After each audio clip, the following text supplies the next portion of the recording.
बिस्मिल्लाहिर्रहमानिर्रहीम। Dear students, कैसे हैं आप? प्रीवियस लेक्चर में हमने अपील को डिस्कस किया था, जिसमें हमने सेक्शन कवर किए थे 404 से लेके 411A इंटर कोर्ट अपील।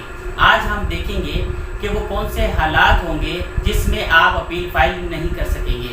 तो जो स्टूडेंट्स इस वीडियो को फर्स्ट टाइम देख रहे हैं वो पार्ट फर्स्ट देख ले, ताकि ये जो सेकंड पार्ट है वो आपको समझ आ सके। अब हम देखते हैं कि where there is no right of appeal.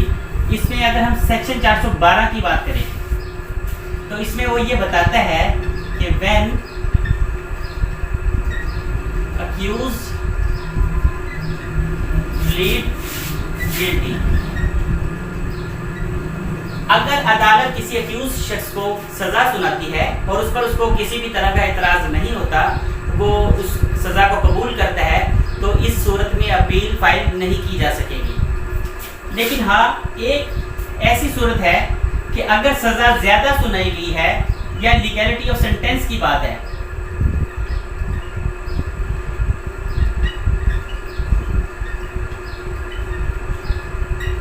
तो इस बुनियाद पर ये क्या है, अपील फाइल की जा सकती है।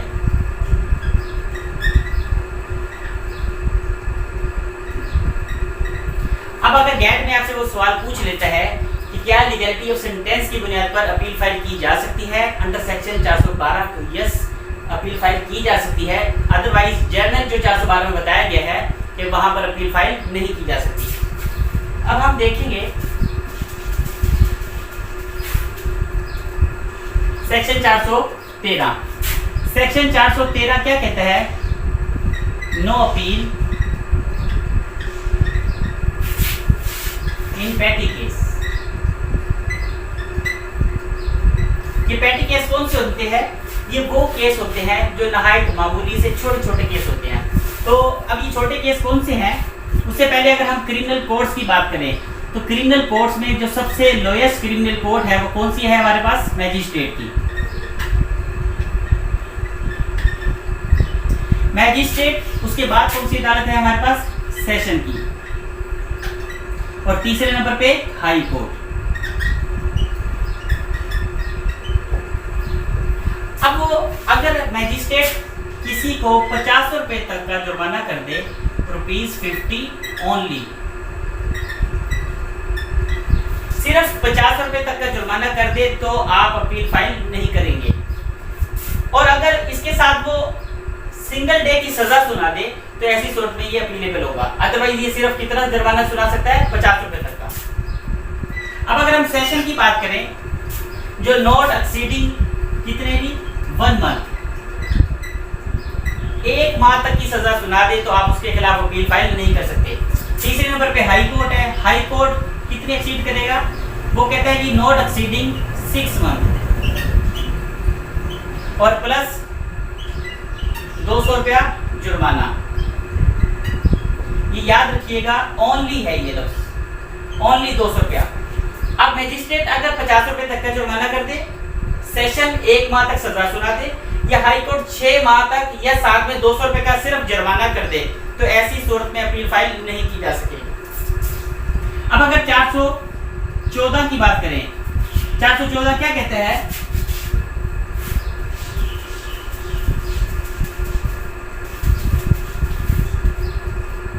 414 ये कहता है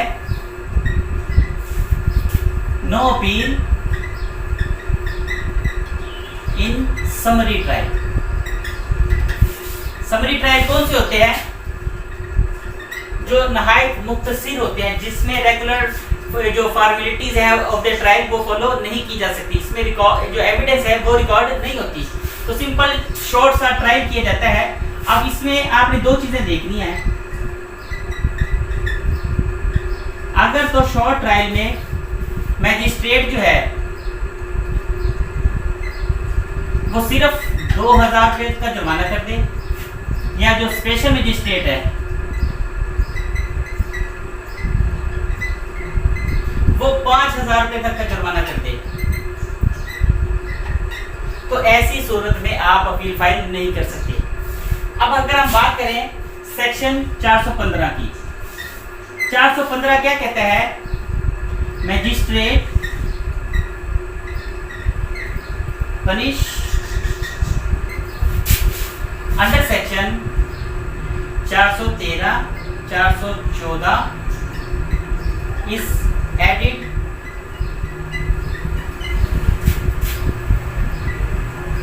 with any other punishment। यानी कि अगर कोई मैजिस्ट्रेट 413 या 414 में जो सजाएं बताई गई है उसके साथ हटके कोई इजाफी सजा सुना देता है, तो ऐसी सूरत में ये क्या होगा, ये अपीलेबल होगा। क्योंकि हमने सेक्शन पढ़ लिया है 412, 13, 14 क्या कहते हैं, इसके खिलाफ आप अपील नहीं फाइल कर सकते। लेकिन 15 में वो ये कहता है कि अगर 13 और 14 में कोई ऐसी इजाफी सजा दे देता है, मसलन फर्ज करो मैजिस्ट्रेट है, वो अगर 50 रुपए तक का जुर्माना सुनाता है लेकिन उसके साथ वो 1 दिन की सजा भी सुना देता है, तो ये क्या होगा, अपीलेबल होगा। अब हम बात करते हैं सेक्शन 416 की, वो ओमिट है, तो अब हम देखते हैं 417।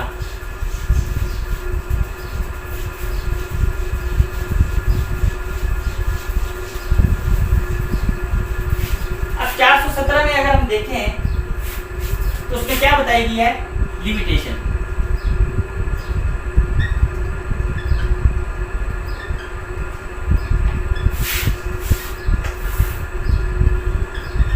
लिमिटेशन पीरियड है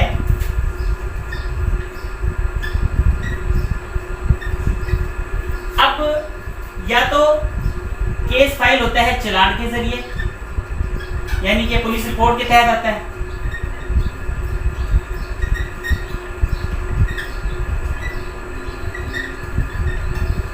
और या तो कोई प्राइवेट आदमी प्राइवेट कंप्लेंट के तहत अपील में आएगा।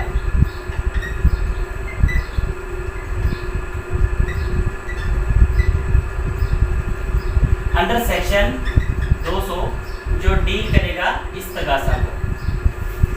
अब अगर कोई चालान केस के मामले में अगर कोई अपील फाइल करना चाहता है तो एनी पर्सन जो एग्रीव्ड है, अब आप जानते हैं कि आवाज बेल में कैसे लगाई जाती है, अली रजा बनाम सरकार, तो सरकार जो है उसके पास अगर अपील फाइल करने का जो टाइम होगा वो कितना होगा, 30 डेज। और यहाँ पे वो मामला जो प्राइवेट कंप्लेंट के तहत आए थे तो उनके पास अपील फाइल करने का जो दौरानिया है वो है 60 डेज।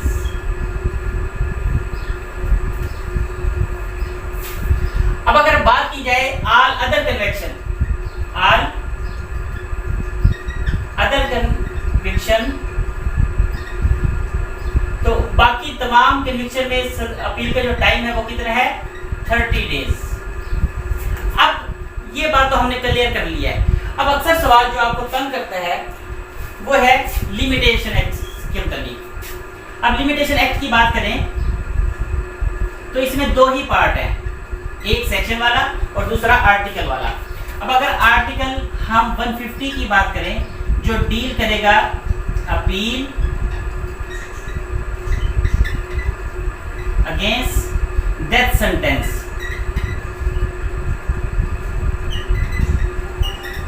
अगर किसी शख्स को फांसी की सजा सुना दी जाए और वो अपील फाइल करना चाहता है तो पहले जो दिन थे 7 डेज, लेकिन अब अमेंड करके उसको 30 डेज कर दिया गया है।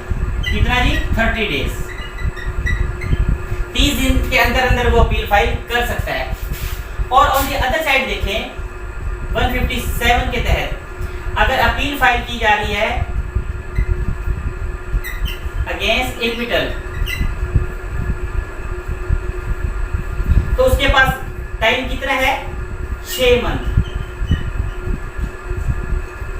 ये आप देख लें क्योंकि गैर के हवाले से अक्सर इसमें से सवाल पूछा जा सकता है।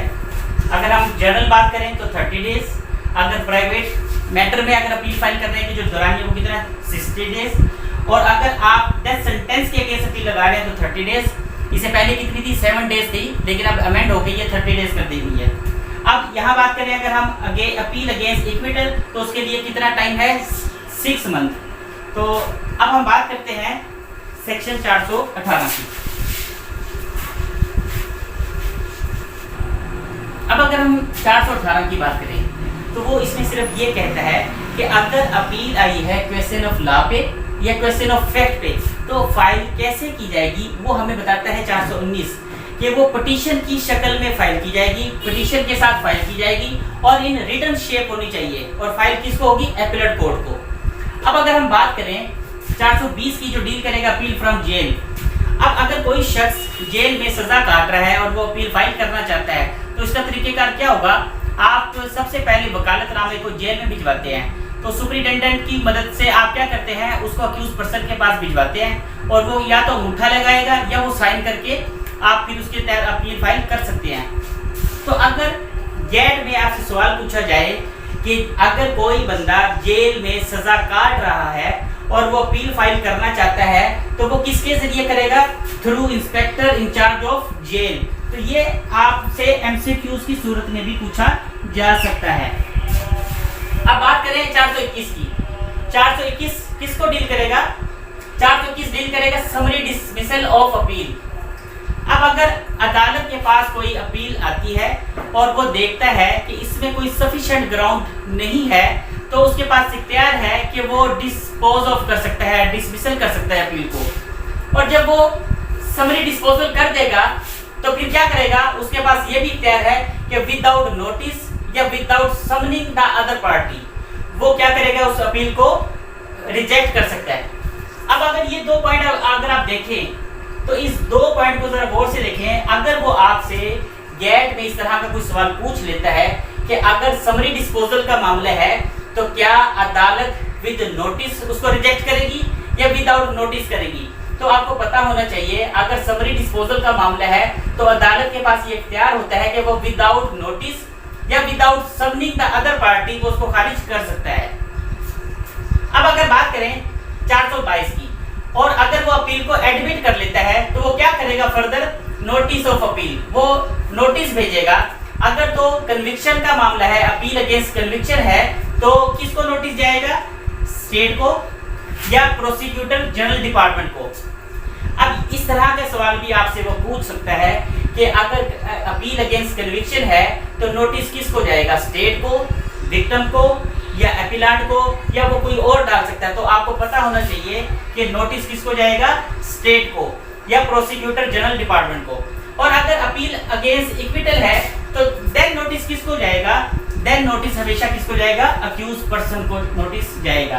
अब अगर हम बात करें सेक्शन 423 की, जो power of the appellate courts हैं, ये वो इख्तियारात हैं जो वो इस्तेमाल कर सकता है। डिसमिस भी कर सकता है अपील को, यानी कि वो जो साबका जो सजा है उसको कंफर्म कर सकता है, रिवर्स कर सकता है, इक्विटल को कन्विक्शन में बदल सकता है और कन्विक्शन को इक्विटल में बदल सकता है, या वो अमेंड कर सकता है। किसी भी तरह की अगर कोई मुनासिब वो तब्दीली करना चाहता है तो वो कर सकता है। और अगर आपसे पेपर में सवाल आ जाए गैट वाले में कि power of appellate court dismiss, reverse या अमेंडमेंट, तो उसका जवाब क्या होगा? All of them. तो इस तरह का सवाल आपसे पूछा जा सकता है। तो अगर आप इसकी बात करें सेक्शन 424 की, तो 24 में बताया गया जजमेंट कैसे लिखी जाएगी, तो वो वही तरीका फॉलो किया जाएगा जो चैप्टर 26 में बताया गया है। अब अगर हम 425 की बात करें तो 425 में क्या बताया गया है? हमने 423 पढ़ा था, उसमें एपेलेट कोर्ट की जो इख्तियारात बताए गए थे, जिसमें वो डिसमिस कर सकता है, अपील को रिवर्स कर सकता है या अमेंड कर सकता है। अब अगर इसमें वो किसी भी तरह की तब्दीली करेगा तो वो क्या करेगा? एक सर्टिफिकेट सेंड करेगा किसको? लोअर कोर्ट को, ताकि वो भी अपने अमेंड कर सके। अब अगर गैट के पेपर में इस तरह का कोई सवाल आ जाता है कि सर्टिफिकेट जो है वो किसको सेंड किया जाएगा? लोअर कोर्ट को या हायर कोर्ट को, तो आपका जवाब क्या होगा? लोअर कोर्ट को। अब अगर हम बात करें 426 की, 426 से समझने से पहले हम अगर थोड़ा सा पीछे जाएं 422 में, 422 क्या था? जब आपकी अपील जो है एडमिट होती है तो फर्दर क्या होता है? नोटिस ऑफ अपील होता है। अब नोटिस ऑफ अपील हुआ, अगर तो 426 की बात करें सस्पेंशन ऑफ सेंटेंस।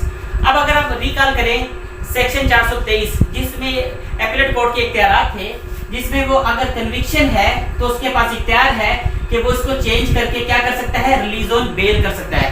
अगर 427 की बात करें, अगर कोई बंदा इक्विटल है इक्विट यानी कि जिसको बरी कर दिया गया है, तो अदालत के पास ये इख्तियार है कि वो उसको अरेस्ट भी करवा सकती है और फर्दर श्योरिटी उससे मंगवाने का हुक्म दे सकती है या उसको बेल दे सकती है। अब अगर हम बात करें 428 की, तो 428 में वो ये कहता है कि अगर अपील फाइल की गई है क्वेश्चन ऑफ लॉ या क्वेश्चन ऑफ फैक्ट के ऊपर, तो यकीनन जब भी बात क्वेश्चन ऑफ फैक्ट की आती है तो फर्दर एविडेंस कॉल की जा सकती है।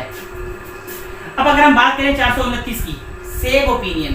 अब अगर आपकी जो अपील है वो डीबी सुन रहा है, यानी डिविजनल बेंच सुन रहा है, जिसमें 4 से 6 जजेस है और हर एक जज की जो ओपिनियन है वो डिफरेंट है। अगर एक जज किसी की सजा को कायम रखना चाहता है तो दूसरी तरफ वही जज वो क्या करता है, उस सजा को रिवर्स करना चाहता है, यानी कि ओपिनियन सेम नहीं है। तो ऐसी सूरत में वो किसी थर्ड जज को क्या करेंगे, रेफर करेंगे, और जो थर्ड जज को रेफर किया जाएगा उसी के फैसले को फाइनल समझा जाएगा। तो अगर आपको गैट के हवाले से सवाल पूछ लिया जाए अंडर सेक्शन 429 के थर्ड जज की जो हमारा यानी कि जो फैसला होगा वो ही फाइनल समझा जाएगा। अब अगर हम बात करें सेक्शन 430 की, सेक्शन 430 क्या कहता है, फाइनलिटी ऑफ ऑर्डर, यानी कि इसमें सेकंड अपील का जो कॉन्सेप्ट है वो बिल्कुल भी नहीं है। तो फिर आप क्या करेंगे, उसके बाद फिर आप रिवीजन की तरफ जाते हैं। किसकी तरफ जाते हैं, रिवीजन की तरफ। अब 431 की बात करें तो 431 बताता है अबैटमेंट ऑफ अपील। एक है अबैटमेंट ABET, अबैट जिसका मतलब है आनत करना, यहाँ स्पेलिंग है ABAT, यानी कि एक अपील खत्म कब होगी, डेफिनेटली जब अंडर सेक्शन 417 या 417A के तहत अपील अगेंस्ट कन्विक्शन होगा और उसमें पार्टी की डेथ हो जाती है, तो जाहिर सी बात है अपील आपकी खत्म कर दी जाएगी। और आल अदर कन्विक्शन, अगर कोई अपीलांट है तो ऐसी सूरत में अपील खत्म की जाएगी। अब अगर वीडियो आपको अच्छी लगे तो सब्सक्राइब जरूर करिएगा और मजीद वीडियो मैं आपके लिए ऐसे ही बनाता रहूँगा। अपना ख्याल रखिएगा। अल्लाह हाफिज़।